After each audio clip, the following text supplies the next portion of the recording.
Bismillahirrahmanirrahim. Assalamualaikum warahmatullahi taala wabarakatuh.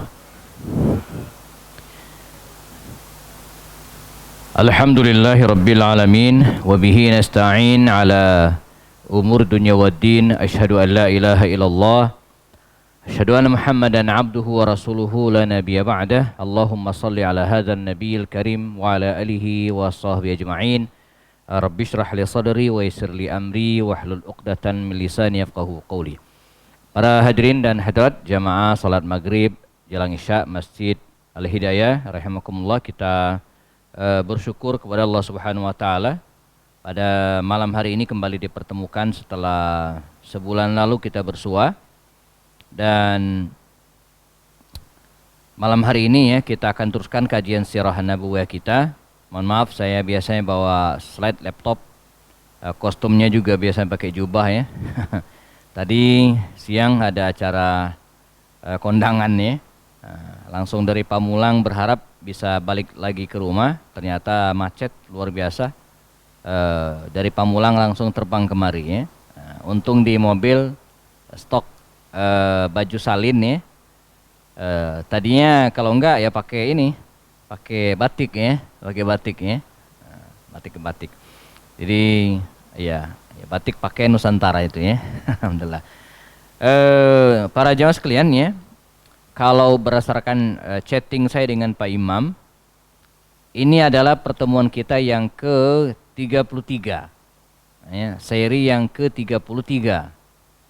Awal bulan Agustus lalu ya, kita bahas seri yang ke-32 tentang perang At-Tabuk, Ghazwat At-Tabuk, ya, perang terakhir yang diikuti dan dipimpin oleh Rasul sallallahu alaihi wasallam. Artinya perang terakhir. Kita sudah berada di akhir-akhir perjalanan hidup Rasulullah sallallahu alaihi wasallam. Ya, sudah 33 seri, ini yang ke-33. Sehingga ya pada hari ini ya, seri yang ke-33 ini kita akan bahas Haji Wada. Ya, momentumnya juga belum begitu lama ya, dan ingatan saya tentang ritual ibadah haji kemarin juga masih nempel insyaallah ya. Jadi walaupun tanpa laptop ya, semoga masih bisa refresh insyaallah ya. Jadi hari ini kita akan bahas nanti jelang isya ya, Haji Wada. Saya kasih judulnya Reuni Akbar ya, untuk sebuah perpisahan. Wada. Ya, wada itu artinya berpisah. Disebut reuni akbar karena pada saat itulah, pada saat Haji Wada inilah Rasulullah SAW dan para sahabatnya mengumpulkan hampir semua para sahabat. Saya ingat ya, angkanya itu dalam kitab Ar-Rahiqul Maktum itu dikatakan ada 3 riwayat. Jumlah sahabat Nabi yang ikut dalam Haji Wada ini, ya, riwayat pertama mengatakan jumlahnya 100.000 orang. Riwayat kedua mengatakan 120.000 orang. Riwayat ketiga mengatakan 124.000 orang. Ya, tapi bisa difikskan jumlahnya lebih dari 100.000 orang. Fixnya ya, jadi 100.000 orang lebih. Ini mirip dengan jumlah jamaah haji Indonesia yang berangkat tahun ini. 100.051 orang. Biasanya kan 250.000. Ya, tahun ini karena kebijakan pemerintahan Arab Saudi masih membatasi, ya, masih ada bau-bau pandeminya, begitu alasannya ya, masih setengah-setengah ya, maka dibatasi hanya 100.000. Persisnya 100.051 orang. Nah, jamaah haji Rasulullah dulu pada Haji Wada ini ya, jumlahnya sekitar 100.000 orang. Nah, jadi akbar ya. Jadi kalau kita bayangkan jamaah, itu adalah angka yang sangat besar karena ketika Nabi hijrah saja jumlah kaum muslimin itu ya tidak sampai 500 orang, hanya 300-400 orang. Tapi dalam 10 tahun ya terjadi lonjakan yang sangat dahsyat ya, mencapai angka 100.000 orang. Reuni akbar ya, untuk sebuah perpisahan. Untuk sebuah perpisahan karena setelah Haji Wada ini Rasulullah pulang kembali ke Madinah Al-Munawwarah dan hanya membersamai sahabat-sahabat beliau selama kira-kira 2,5 bulan. Setelah itu beliau wafat. Ya, pulang dari haji akhir bulan Zulhijjah. Kita sama juga seperti hari ini ya. Kalau saya kemarin bukan akhir lagi, sampai di Bandara Soekarno-Hatta itu ya tanggal 1 Muharram. Jadi udah lewat bulan Zulhijjah, Zulhijjah Muharram. Nabi ya pulang dari Makkah menuju ke Madinah itu akhir pekan terakhir di bulan Zulhijjah, sehingga sampai di Madinah itu bulan Muharram. Ya. Jadi bulan Muharram, habis Muharram apa Pak?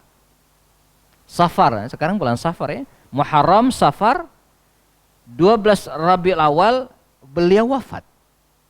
Ya, jadi Muharram, Safar, habis itu kan Rabiul Awal. Nah, 12 Rabiul Awal di hari Senin beliau meninggal dunia. Jadi sekitar 2 bulan sekian hari. Ya, kepulangan Rasulullah dari Haji Wada membersamai para sahabat pada waktu itu. Nah, jadi reuni akbar dan apalagi haji Rasulullah waktu itu dilaksanakan wukufnya itu di hari Jumat. Ya, jadi Nabi wukuf di hari Jumat, sehingga disebutnya haji Rasulullah itu dengan haji akbar. Demikian sebagian ulama menyebut. Dan alhamdulillah ya, kemarin kita jemaah yang ikut haji, alhamdulillah di tahun ini ya pun kita wukufnya di hari Jumat. Wukuf di Arafahnya itu di hari Jumat. Ya. Lebarannya ya Sabtu mestinya. Ya, cuman karena beda negara, maka lebarannya hari ini menjadi Ahad di Indonesia. Ya. Nah, yang uniknya ya Pak Menteri Agama ngumumin lebaran hari Ahad, tapi dia sendiri lebaran hari Sabtu. Mengapa? Karena dia ada di Mekah gitu ya, di Mekah. Jadi bukan salah dia juga ya.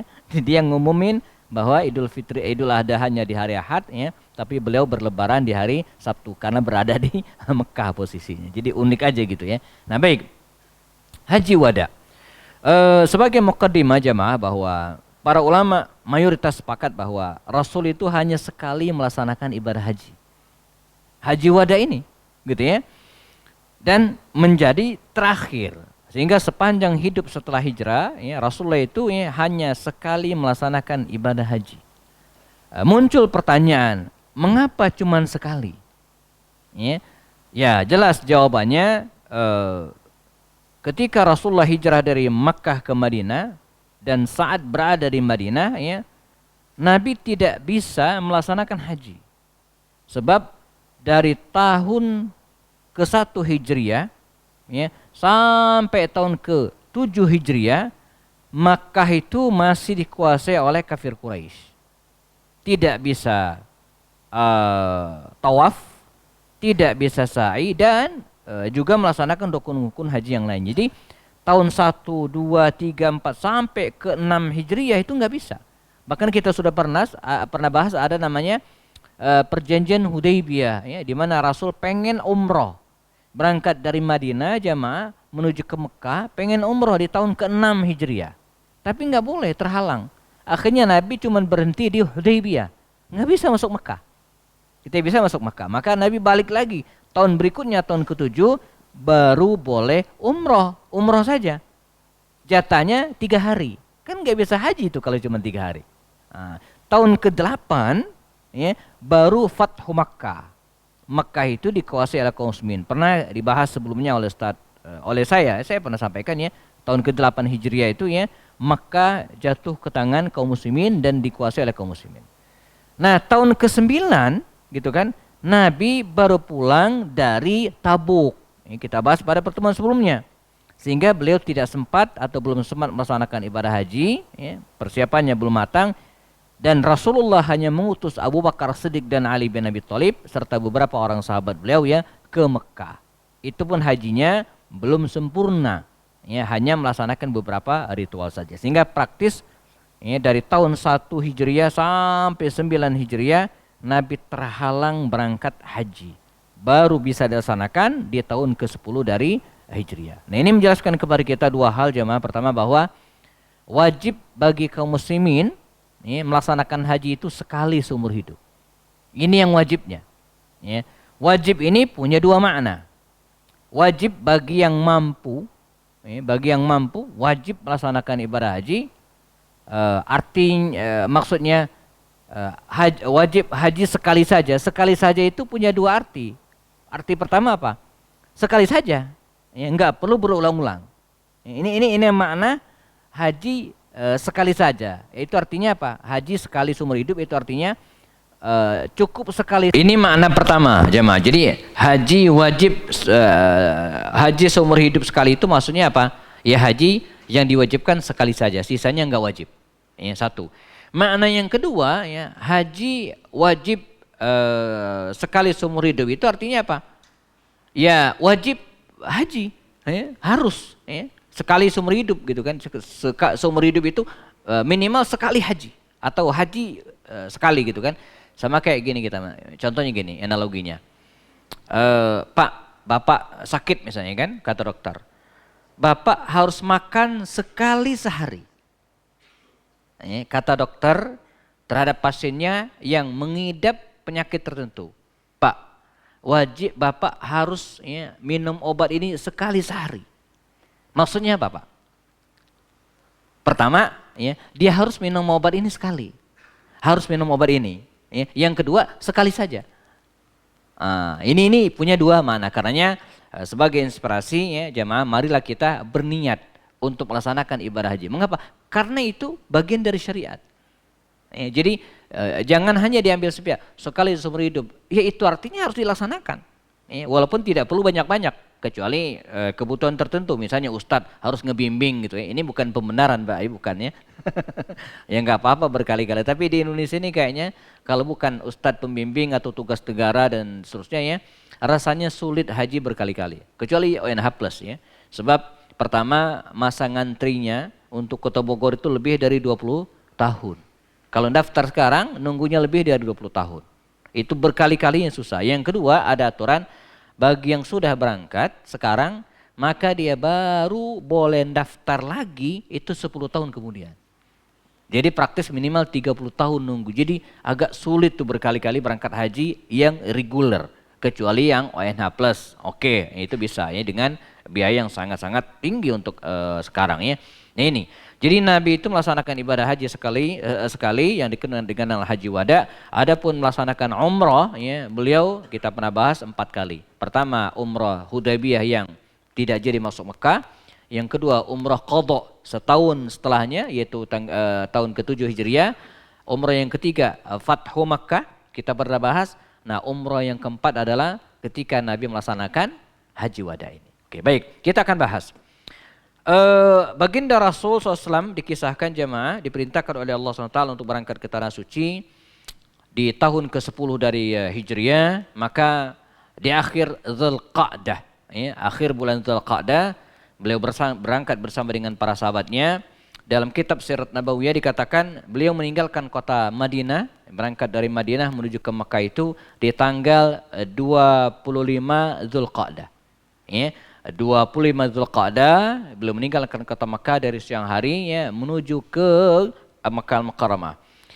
Seperti biasa kita ketahui jamaah haji yang berada di Madinah ya, kalau pengen ke Mekah melaksanakan haji atau umrah maka miqatnya di Abyar Ali, Dzul Hulaifah ya, dikenal hari ini dengan Bi'ir Ali atau Abyar Ali.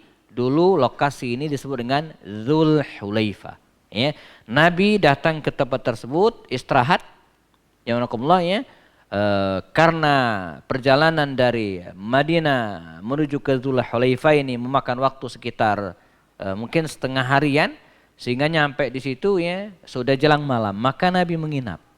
Ya, kalau kita biasanya jamaah yang pernah haji atau umroh itu nggak nginap, tidak menginap. Nabi ya, karena perjalanannya pakai unta dan sebagian jalan kaki, Nabi menginap. Dan keesokan harinya setelah bermiqat ya, mengganti pakaian dengan pakaian ihram ya, dan kemudian berniat dari tempat tersebut, berangkatlah Rasulullah SAW dari Dzul Hulaifah ini ya, menuju ke Makkah Al-Mukarramah. Sejarah mencatat dalam melakukan perjalanan ini ya, baginda Rasulullah SAW berangkat tanggal 25 Dzulqa'dah dan tiba di namanya Tuwa ya, Tuwa ini tanggal ya 3 Zulhijjah. 25 Zulqa'dah 26, 27, 28, 29, 30, 1, 2, 3. Jadi 8 hari. Perjalanan hijrah, perjalanan Rasulullah dan kaum muslimin dari Zulhulaifah ya, menuju ke Mekah atau Dzultuwah itu dekat Mekah itu sekitar 8 hari. 8 hari perjalanan. Jaraknya mereka waktu itu naik unta ya. Rasulullah dan para sahabat naik unta. Jaraknya sekitar 400 sekian, hampir 500 kilo ya. Jadi kalau pakai unta rata-rata 8 hari perjalanan seperti Rasulullah. Nabi hijrah juga demikian. Hijrah Rasulullah itu dari hari Senin ketemu hari Senin. Nabi hijrah. Nah ini dari tanggal 25 ya dan nyampe tanggal 3. Naik unta. Kalau pakai kuda itu sekitar 3 hari. Ya, 3 hari 3 malam nyampe. Pakai unta tapi ya. Jalan kaki 12 harian. Jalan kaki ya. Pakai bus. ya 5 jam lah ya, 5 jam. 4 jam, 5 jam pakai bus. Pakai kereta api. Saya insya Allah tanggal 9 nanti, 9 September ini berangkat umroh. Tapi kami masih pakai bus dari Mekah, dari Madinah ke Mekah ya atau sebaliknya. Tapi di tanggal 24 November nanti, sudah ada jadwal lagi berangkat umroh. Itu insya Allah kita akan pakai kereta api. Nah, jadi kita sudah sepakat dengan travelnya. Di akhir November nanti kita akan nyobain gitu ya. Dari Madinah menuju ke Mekahnya kita akan pakai kereta api. Kalau selama ini kan pakai bus. Hitung-hitungan kira-kira 1,5 jam. Dan kereta api sekarang sudah terbuka. Siapapun boleh naik dengan syarat bayar tiket gitu ya.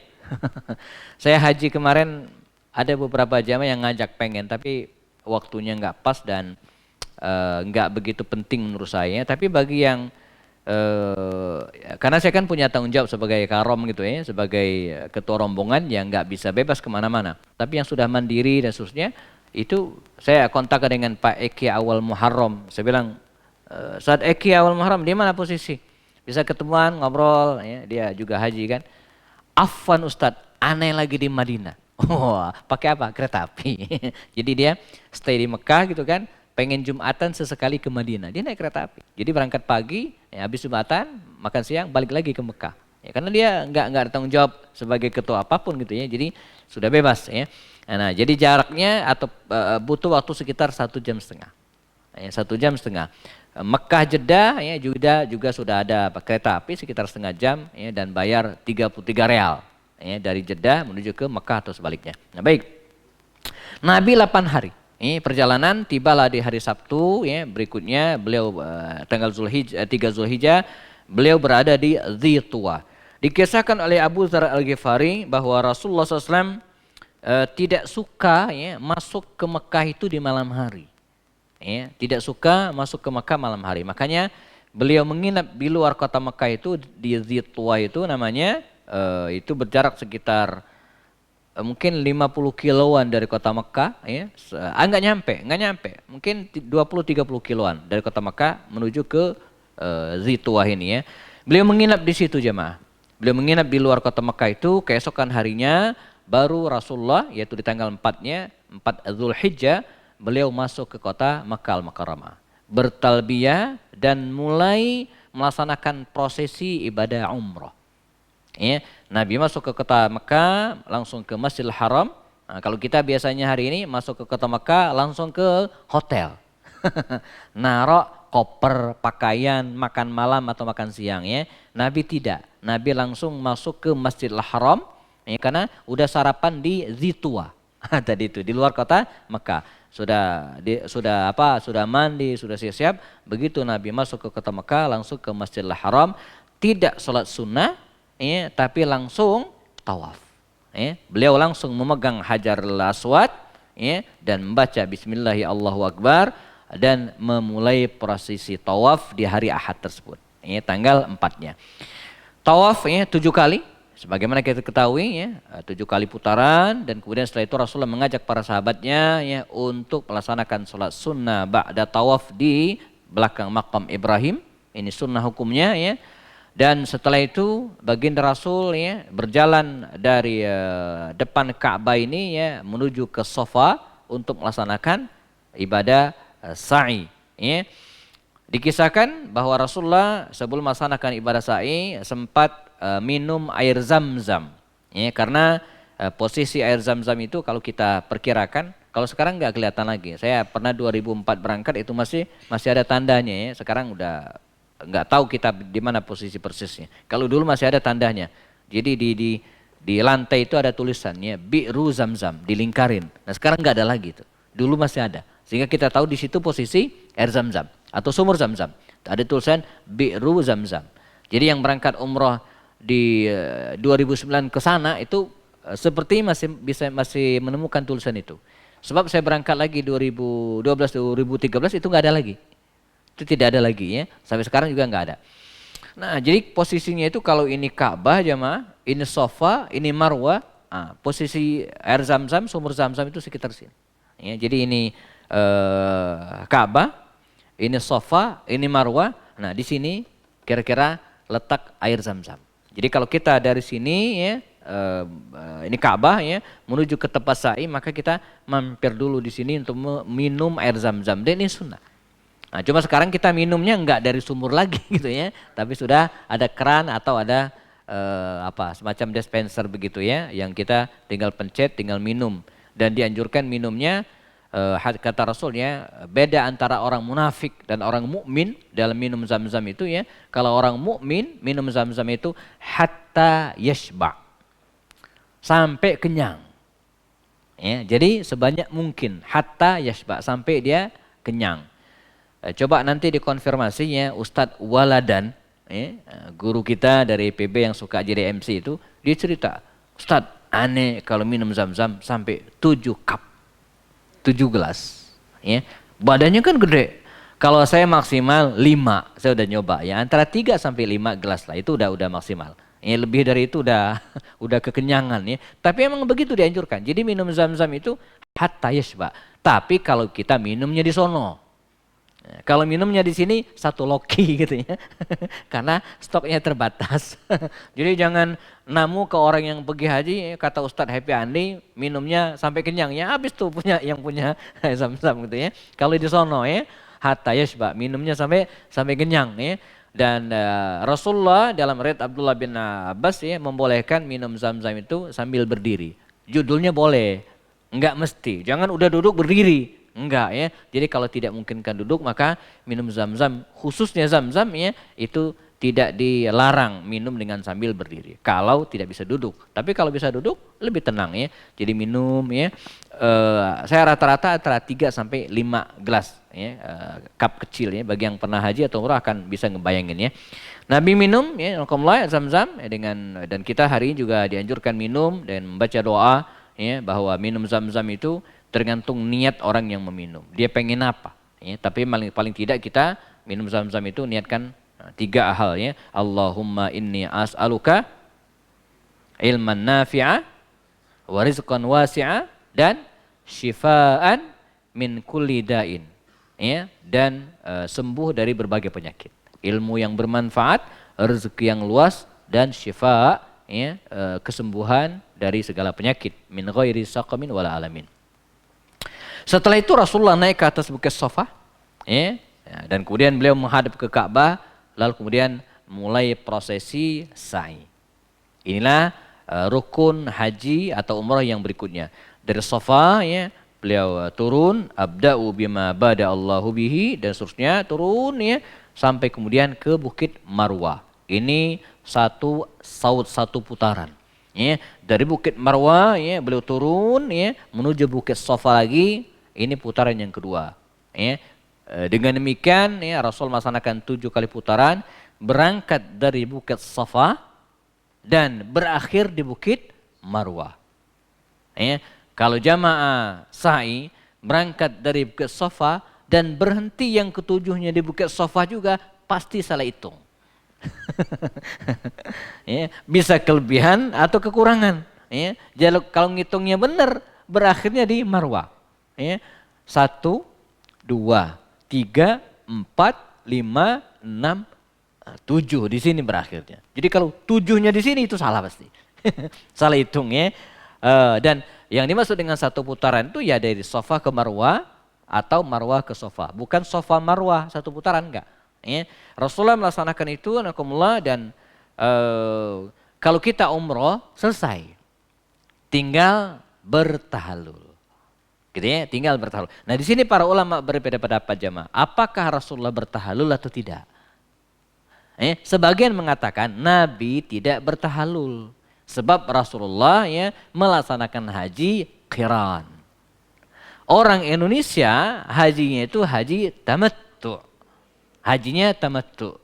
Mengapa? Sebab ketika kita melaksanakan proses yang umroh yang tadi itu sampai sa'i tadi itu ya, nunggu ke wukuf itu masih lama. Ya. Kami kemarin kalau tidak salah, saya lupa hitungannya, bisa jadi lebih dari seminggu nunggunya. Dan selama seminggu itu kalau kita tidak tahalul itu harus pakai ihram terus. Ya. Dan nggak enak pakai ihram lama-lama itu nggak enak. Dingin ya. Kan pakai ihram itu kan nggak pakai apa-apa Pak. Pakaian ihram itu emang 2 helai pakaian saja gitu kan, izarun, sarung dan kemudian atasnya selempang, nggak ada dalamannya, nggak ada, udah. Ya. Dan kita salah sedikit melanggar gitu ya. Nah jadi daripada bersiko mendingan tahalul aja tuh.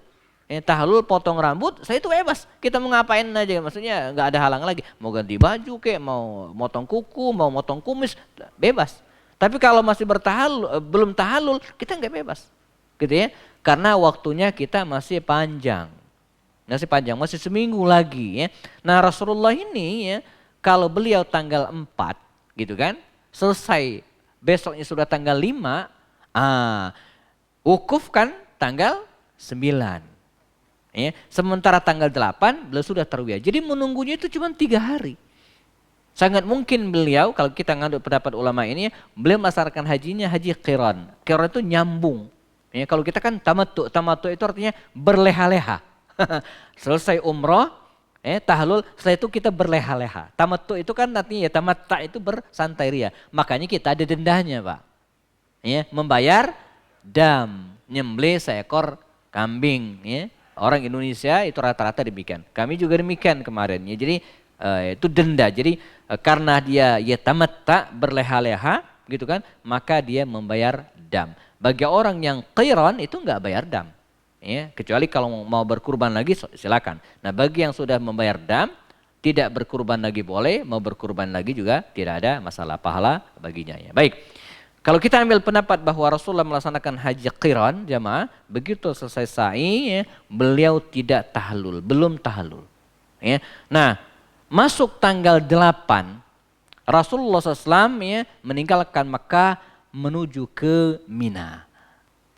Prosesi ini disebut dengan tarwiyah. Ya, ini enggak wajib. Tarwiyah itu bukan rukun haji, ya, bukan syarat sah haji, tetapi sunnah Rasulullah. Karena Nabi melaksanakan. Maka rata-rata jamaah itu umumnya jarang atau sedikit yang tarwiyah. Biasanya langsung dari Mekah langsung diangkut oleh bus ke Arafah. Tidak ke tarwiyah. Ya, yang ke tarwiyah itu pakai program sendiri, resiko sendiri, nyari bus sendiri, nyari makan sendiri. Ya, biasanya demikian. Alhamdulillah kami kemarin ya grup saya kita kompak ada total dengan Ustadz Afifi kemarin hampir sekitar 200 sekian lah ya, 200 lebih itu 50 kalau nggak salah ya. Kita nggak tahu ada yang ikut nggak kemarin ya. Kita tarwiyah. Ya, resikonya ya bayar sendiri. Jadi ngerogoh kocek lagi 250 real, sekitar 1 jutaan untuk sewa bus dan untuk bayar makan 5 kali selama sehari semalam di situ. Ya, jadi kami makan 5 kali dan hanya ketemu nasinya sekali doang. 4 kalinya pakai pop mie. Karena belum ada yang masak nasi di situ. Tapi enaknya ketika kita datang ke Mina itu ya tarwiyah ya masih sepi karena orang-orang di Arafah. Orang-orang siap-siap ke Arafah, kita berada di Mina. Rasulullah dulu jamaah beliau mengambil tarwiyah ini. Maka saya sarankan jamaah ya, yang akan berangkat haji untuk musim-musim berikutnya, coba diniatkan ya, direncanakan untuk tarwiyah. Sayang kalau kita tidak laksanakan sunnah Rasul ini. Walaupun ini bukan wajib. Lagi-lagi bagi yang berkemampuan, bagi yang mengidap sakit atau lelah yang enggak wajib. Tapi yang badannya masih fresh, masih bagus dan memungkinkan ada teman yang bisa diajak sewa mobil, biasanya difasilitasi oleh hotel, kita bayar sendiri, itu juga lebih baik ya. Nah dari sini Rasulullah menginap jamaah sekalian ya di Mina ini ya 1 malam ya, dan keesokan harinya di pagi hari Rasulullah berjalan kaki dari Mina ini ya menuju ke Arafah. tanggal 9-nya. Kan tanggal 8 menginap di Mina, ya, tanggal 9 pagi ya, beliau jalan menuju ke Arafah. Ya. Dan sekitar waktu duha beliau berhenti di perbatasan Arafah yang dikenal dengan An-Namirah. Ya, beliau memasang tenda di situ, melaksanakan sholat di situ, sholat duha khususnya ya, sampai nanti nunggu jelang waktu syuruk, waktu tergelincir, waktu zawal, ya, waktu zawal. Baru kemudian Nabi masuk ke Arafah dan wukuf di Arafah. Ya, mulai dari ba'da zawal, zawal itu artinya matahari tergelincir zuhur ya, sampai ghurub, sampai matahari terbenam. Nah, inilah waktu wukuf di Arafah. Jadi waktu wukuf, wajib wukuf di Arafah itulah ba'da zawal sampai maghrib. Tidak sah ya, haji seseorang kalau dia tidak wukuf pada jeda waktu seperti ini. Ya, jadi makanya prosesi utama rukun haji itu ya wukuf di Arafah. Al-hajju Arafah kata Rasul. Haji itu Arafah.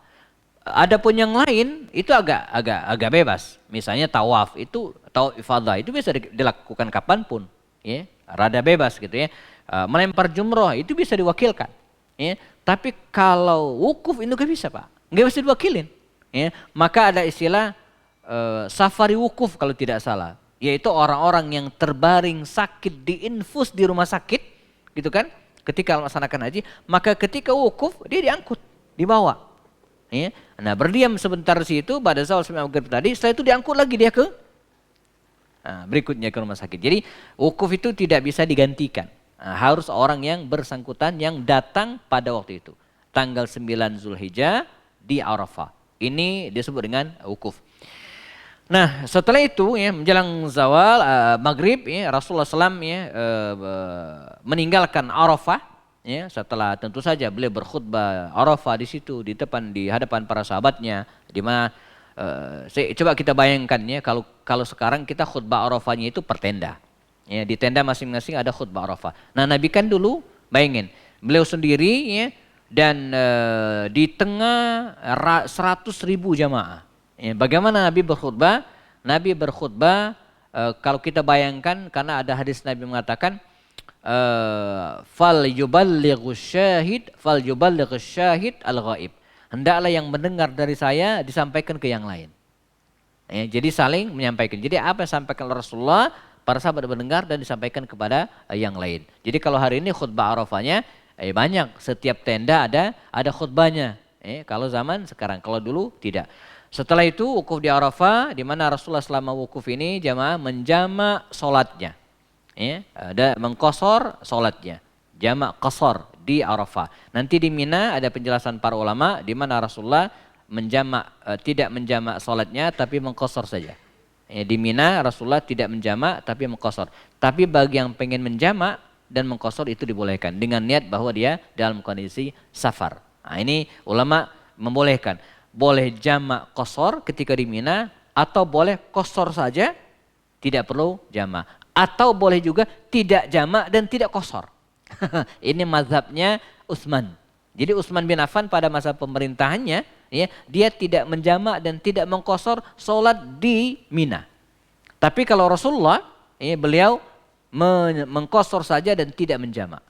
Ya, tapi ulama membolehkan jamak dan qashar. Nah, kami kemarin jamak dan qashar. Alasannya pertama lin nusuk, karena ngikut Rasulullah mengqashar sholatnya. Kemudian mengapa menjamak? Kami niatkan karena dalam keadaan safar. Jadi kami menjamak dan mengqashar sholat. Kalau Rasulullah dulu beliau mengqashar saja, tidak menjamak. Baik.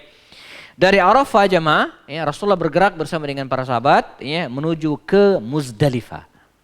Menuju ke Muzdalifah dan melaksanakan sholat maghrib dan isya jamaah takhir di Muzdalifah. Ya. Tapi sekarang boleh juga kita melaksanakan jamaah takdim di Arafah. Itu pilihan, tergantung kondisi kita masing-masing.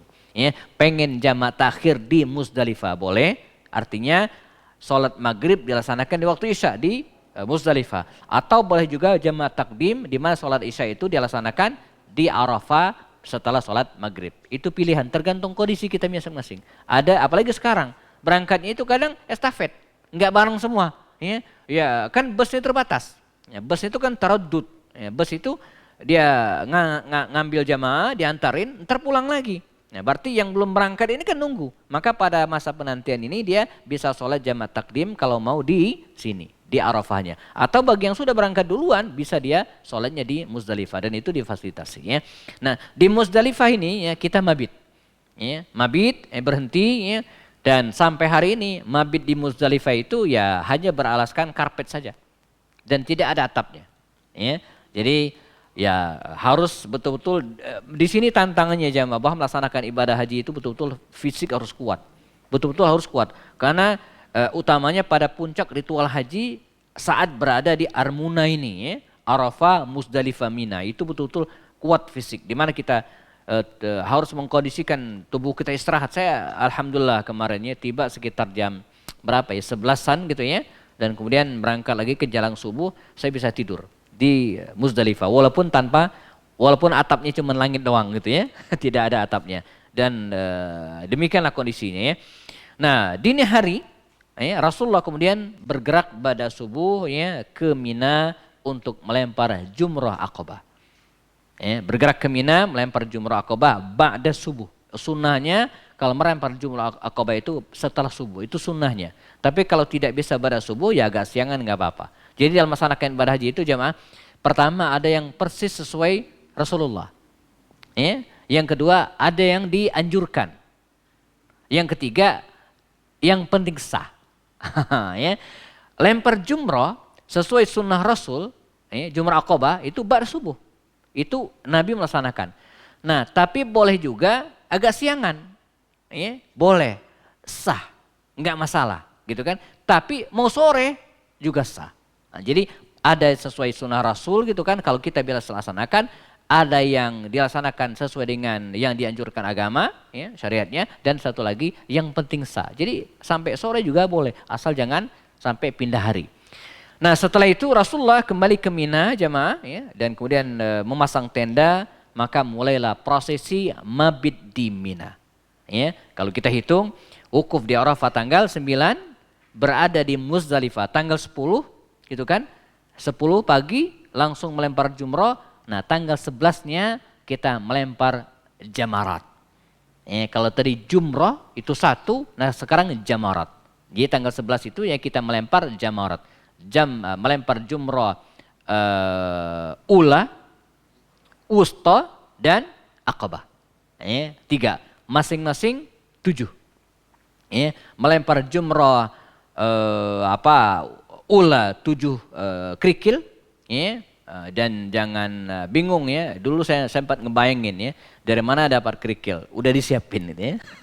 Di Muzdalifah itu udah diplastikin gitu ya. Tinggal kita hitung ulang lagi aja ya, dibuka hitung ulang.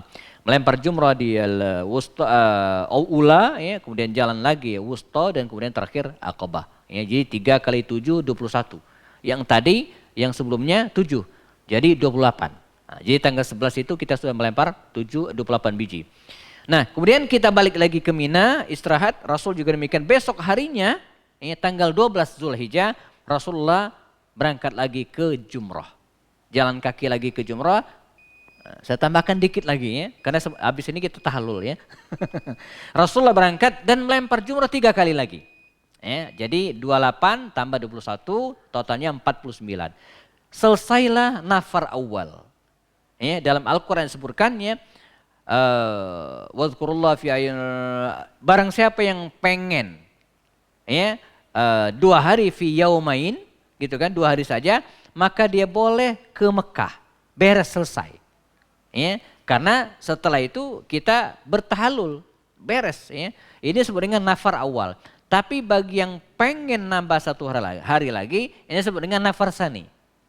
Baru tanggal 13-nya kita ngelempar jumrah lagi, dan setelah itu kemudian balik ke Mekah Al-Mukarramah untuk melaksanakan tawaf dan sa'i dan tahlul sani, dan selesailah prosesi ibadah haji. Rasulullah dulu beliau melaksanakan nafar sani, tapi boleh nafar awal. Ya, jadi bagi yang punya kepentingan gitu kan untuk segera pulang ke Mekah, entah ngurusin dagangannya kalau dulu ya, kalau pimpinan rombongan mungkin dia harus mimpin rombongan itu boleh, atau dia harus ngurus hotel kalau sekarang, maka dia boleh pulang duluan pada tanggal 12 tersebut ke Mekah. Ini nafar awal. Tapi bagi yang masih santai gitu kan, dan badannya juga masih kuat, maka dia boleh mengambil sunnah Rasulullah untuk mengambil nafar sani, lempar jumrah keesokan harinya lagi sekali ya, baru kemudian pulang ke Mekah untuk melaksanakan tauf wada, sa'i dan tahallul tsani. Begitu tahallul tsani selesai, maka selesailah prosesi ibadah haji. Nah ini kira-kira pelaksanaan ibadah haji Rasulullah jamaah yang kemudian kita laksanakan hari ini. Jadi apa yang kita laksanakan hari ini ya persis sama dengan yang dilaksanakan oleh Rasulullah SAW. Hanya saja sebagaimana hukum-hukum fikih yang lainnya tentu ada perbedaan-perbedaan pendapat. Ya, sesuai dengan kondisi masing-masing ya. Misalnya masalah tarwiyah tadi itu. Ya, jadi yang pengen silakan, atau masalah nafar awal tsani ya, dibolehkan nafar awal, dibolehkan juga dengan nafar tsani. Tidak ada akutan, enggak misalnya nafar tsani lebih bagus, ya enggak juga. Ya, atau yang tarwiyah lebih baik, ya enggak juga, cuman dia mendapatkan sunnah saja. Bukan bagian dari rukun ataupun syarat sah sebuah ibadah haji. Rasulullah berdiam beberapa hari di Mekah ini jamaah, dan kemudian pada akhir bulan Zulhijjah Rasulullah kembali ke Madinah Al-Munawwarah, dan pada bulan Muharram Nabi full sehat gitu kan. Nah, masuk bulan Safar ya, pertengahan bulan Safar ya, dan Nabi berkunjung ke makam Baqi pada waktu itu, dan pada akhir bulan Safar sekitar tanggal 30 beliau terserang demam. Panas tinggi dan kondisi beliau semakin memburuk ya, dan itulah ya, awal dari mula detik-detik wafatnya Rasul sallallahu alaihi wasallam ya.